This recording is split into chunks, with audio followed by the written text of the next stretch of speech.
Oke, assalamualaikum warahmatullahi wabarakatuh. Selamat pagi, selamat siang, selamat malam. Salam sejahtera, salam semangat untuk kita semua. Oke, pada kesempatan kali ini kami ingin menampilkan mengenai video pembelajaran ini mengenai ide pokok. Bapak Ibu bisa menyimak yang nantinya akan dijelaskan mengenai pengertian, fungsi, dan juga nanti mengenai jenis-jenis dari ide pokok itu sendiri. Semoga video ini bermanfaat untuk kita semua. Silahkan disimak, kita mulai saja. Ide pokok. A. Pengertian dan fungsi. Ide pokok merupakan gagasan yang menjadi pokok dalam suatu paragraf atau teks. Ide pokok memiliki istilah atau sebutan lain, yaitu gagasan utama, pokok pikiran, atau pikiran utama. Ide pokok dalam suatu teks merupakan hal utama yang dibahas. Oleh karena itu, ide pokok ini pasti didukung oleh ide-ide penjelas lainnya. Keberadaan ide pokok dalam suatu paragraf berfungsi untuk memfokuskan pembahasan pada satu hal tersebut. Bagi penulis, hal itu dapat membantu memfokuskan rangkaian gagasan-gagasan lainnya sebagai penjelas.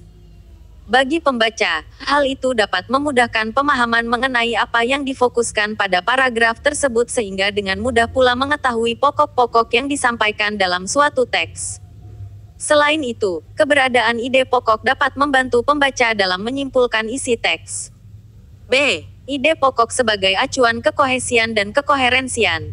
Seperti kita ketahui, syarat paragraf atau teks yang baik adalah memenuhi kekohesian, kesatuan, dan kekoherensian, kepaduan. Paragraf atau teks pasti terdiri atas gagasan-gagasan, yang diantaranya merupakan gagasan pokok dan gagasan penjelas. Gagasan penjelas tersebut harus memiliki kesatuan dan kepaduan dengan gagasan lainnya yang mengacu pada ide pokok. Suatu paragraf diharuskan hanya memiliki satu ide pokok yang didukung ide-ide lainnya yang merupakan penjelas. Jika terdapat gagasan, ide penjelas yang tidak memiliki hubungan dalam hal rujukan berarti gagasan tersebut tidak memenuhi kekohesian. Jika suatu gagasan penjelas memiliki kesatuan topik, tetapi tidak memiliki makna yang berkaitan atau berkesinambungan dengan gagasan lainnya, itu berarti gagasan penjelas tersebut tidak memenuhi kekoherensian. Suatu teks diharuskan memiliki kekohesian, maksudnya kesatuan topik yang dibahas pada semua paragraf yang terdapat di dalamnya. Selain itu, antar paragraf dalam teks juga harus memiliki kekoherensian. Hal itu dapat terlihat dari keterkaitan atau kepaduan ide pokok tiap paragrafnya. Bila kamu akan melanjutkan penulisan suatu teks yang belum utuh, kamu dapat mengikuti langkah-langkah berikut. Menentukan secara spesifik jenis teks yang ditulis, teks eksplanasi, cerita sejarah, editorial, eksposisi, prosedural kompleks, dan lain-lain. Mengidentifikasi ide pokok pada tiap paragraf yang terdapat pada teks yang belum utuh tersebut. Menentukan ide pokok yang memiliki kesatuan dan kepaduan topik untuk melanjutkan teks tersebut sesuai jenisnya.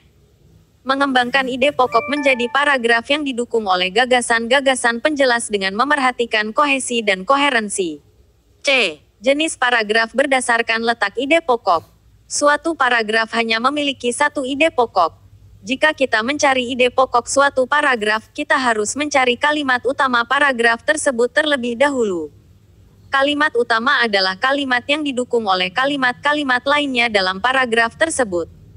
Agar lebih mudah dalam menentukan kalimat utama, kita harus mengetahui jenis paragraf berdasarkan letak kalimat utamanya. Berikut ini adalah jenisnya. 1. Deduktif. Letak kalimat utama pada paragraf deduktif berada di awal. Pada umumnya, kalimat utamanya terdapat pada kalimat pertama. Namun, ada pula sebagian kecil paragraf deduktif yang letak kalimat utamanya terdapat pada kalimat kedua. Diperlukan kejelian agar tidak salah dalam menentukan kalimat utamanya. Perhatikan kalimat kedua apakah mendukung pernyataan pertama atau tidak. Jadi, bukan hanya topiknya yang berkaitan, melainkan harus berisi dukungan terhadap isi kalimat pertama. Perhatikan pula kalimat ketiga dan seterusnya, apakah mendukung kalimat pertama atau kalimat kedua. Berikut ini adalah contoh paragraf deduktif. Contoh. Gregoria Mariska Tunjung terlalu tangguh bagi pemain Taiwan, Li Qiaxin, saat keduanya bertemu pada babak pertama turnamen bulu tangkis French Open 2018 di Stade Pierre de Coubertin, Paris, Prancis, Selasa, tanggal 23 Oktober tahun 2018.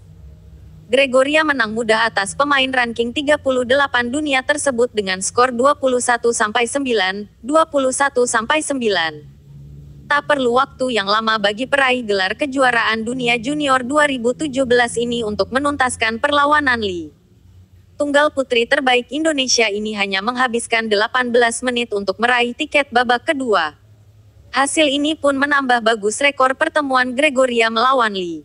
Dari 3 pertemuan, pemain 19 tahun ini selalu menang, 2 laga dalam ajang World Junior Championships 2015 dan 1 laga Indonesia Open 2018.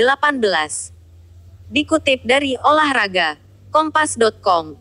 Pada paragraf tersebut, kita dapat melihat bahwa kalimat kedua dan seterusnya berisi gagasan yang mendukung dan menguatkan isi kalimat pertama. 2. Induktif. Letak kalimat utama pada paragraf induktif berada di akhir. Ciri paragraf induktif. Diawali gagasan penjelas berupa contoh, ilustrasi, atau perincian. Diakhiri konjungsi yang berupa simpulan. Jadi, dengan demikian, oleh karena itu, dan lain-lain. Contoh, pasangan ganda putra Indonesia, Marcus dan Kevin, berhasil meraih medali emas dalam Denmark Open. Sementara itu, pasangan Yuki dan Sayaka dari Jepang berhasil meraih medali emas untuk sektor ganda putri. Pemain Jepang lainnya, Kento Momota, yang bermain pada sektor tunggal putra juga berhasil naik podium utama. Untuk sektor tunggal putri, Tai Tzu-ying dari Taiwan dapat mencatatkan namanya sebagai peraih gelar juara. Berbeda dari asal negara lainnya, sektor ganda campuran dimenangkan oleh pasangan Tiongkok, Zheng dan Huang.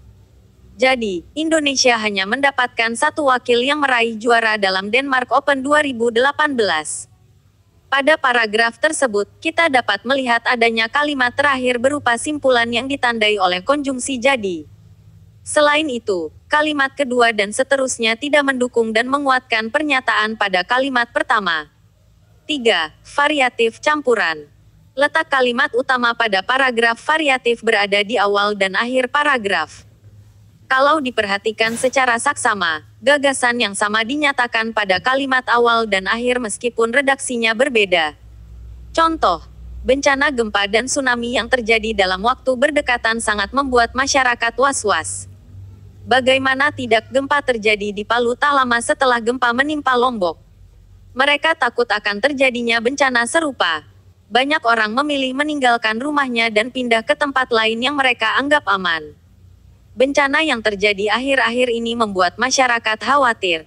Pada paragraf tersebut, kita dapat melihat isi kalimat pertama dan terakhir yang menyampaikan hal sama meskipun redaksi berbeda. Poin penting. Ide pokok memiliki istilah lain, yaitu gagasan pokok, gagasan utama atau pokok pikiran. Setiap paragraf hanya memiliki 1 ide pokok. Ide pokok dalam paragraf terdapat pada kalimat utama yang didukung oleh kalimat-kalimat penjelas. Setiap paragraf dalam satu teks harus memiliki kesatuan dan kepaduan antar ide pokoknya sesuai jenis teks yang ditulis.